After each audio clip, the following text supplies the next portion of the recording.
Imagine a city drenched in jazz, its streets alive with music, yet haunted by an invisible shadow. New Orleans, 1918. A figure roams in the darkness, slipping silently into homes, leaving behind shattered skulls, blood-soaked sheets, and terror so deep it still echoes more than a century later.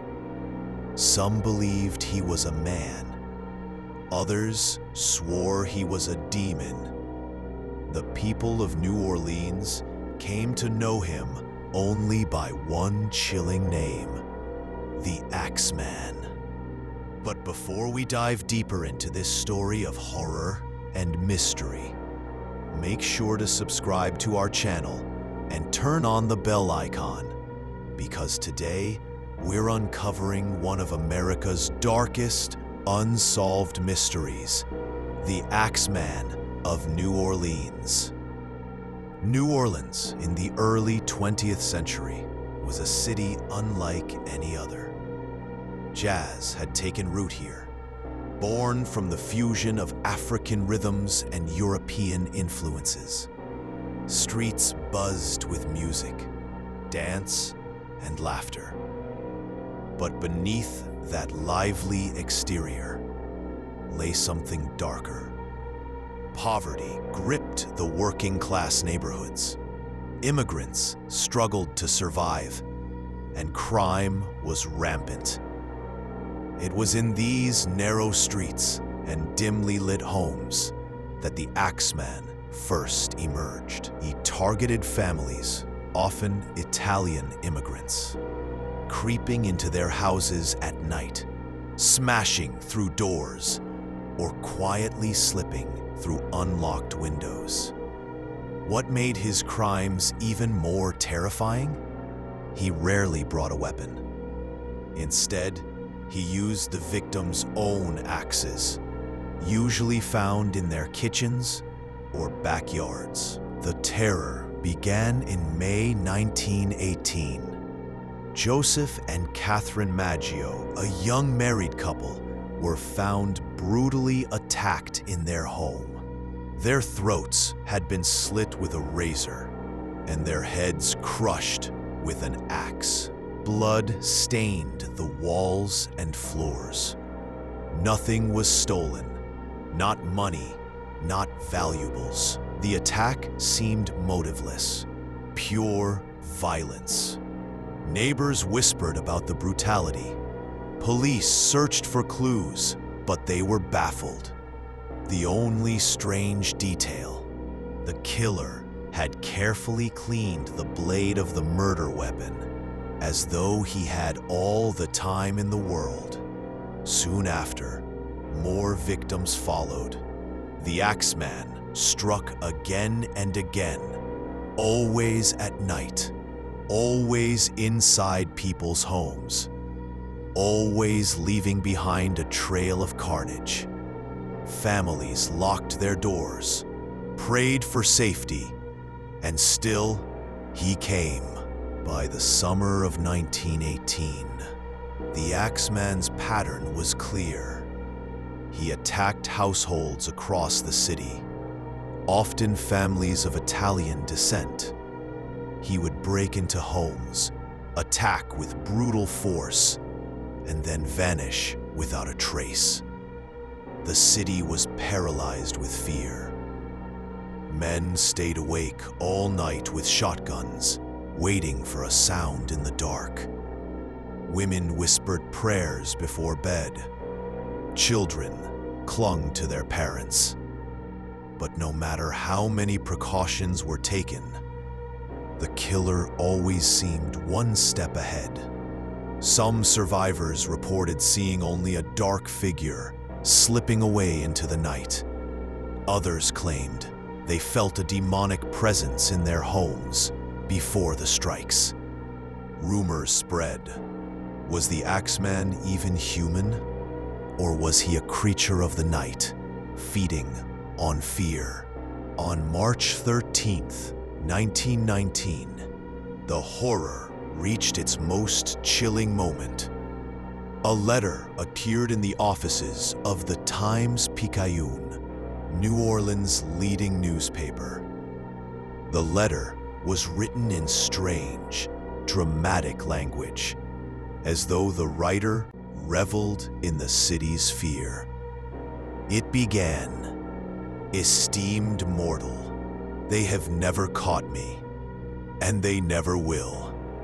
They have never seen me, for I am invisible. I am not a human being, but a spirit and a demon from the hottest hell. I am what you Orleanians and your foolish police call the Axeman." The letter went on to say that on the following Tuesday night, the Axeman would once again strike, but he gave one bizarre condition: any household playing jazz music would be spared.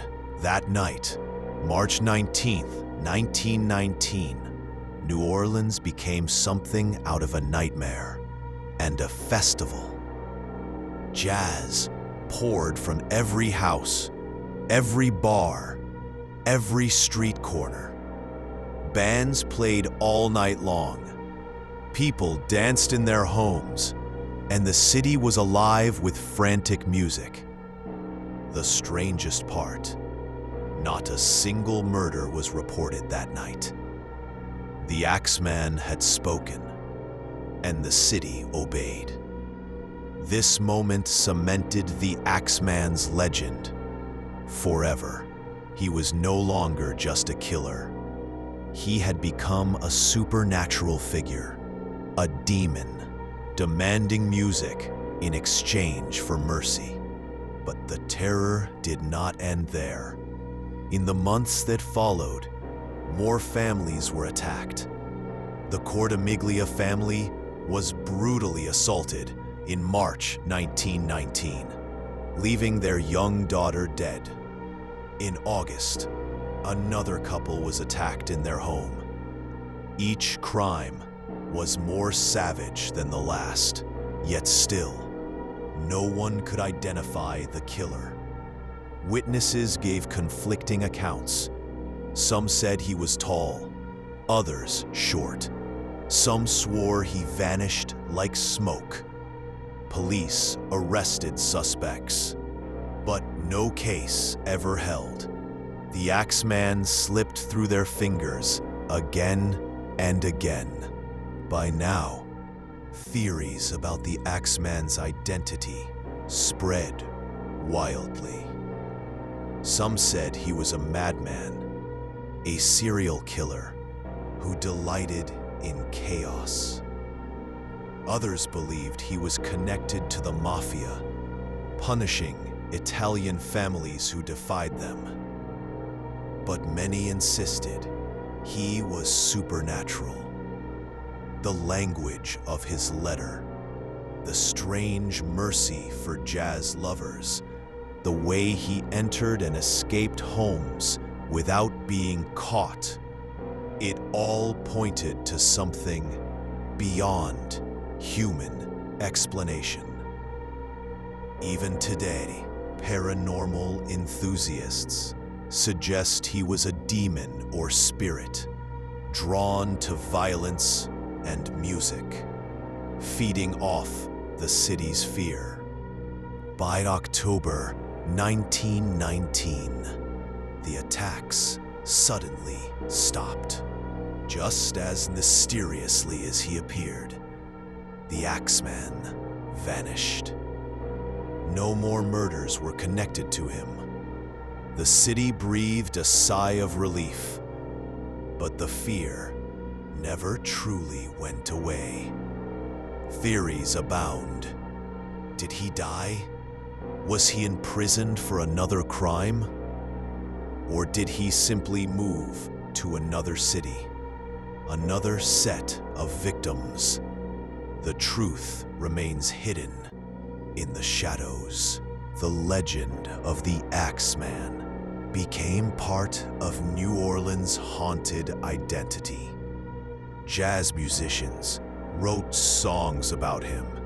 Horror writers included him in their stories. And paranormal investigators still whisper about his letter. He was more than a murderer. He was a ghost story come to life.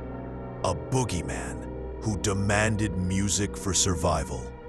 To this day, when jazz plays in the French Quarter, some say it's a tribute not just to culture, but to the night the city danced to save itself from death. The Axeman of New Orleans remains one of America's greatest unsolved mysteries.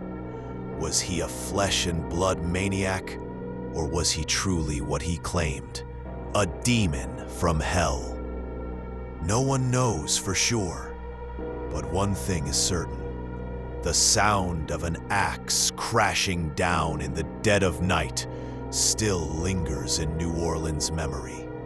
A haunting rhythm that even jazz cannot silence. So the next time you hear music drifting through the night air, remember the letter, the murders, and the fear that gripped a city, because the Axeman might still be out there, listening. This was Forgotten America. Don't forget to subscribe for more dark tales from America's haunted past. And tell us in the comments, do you think the Axeman was a man or a demon?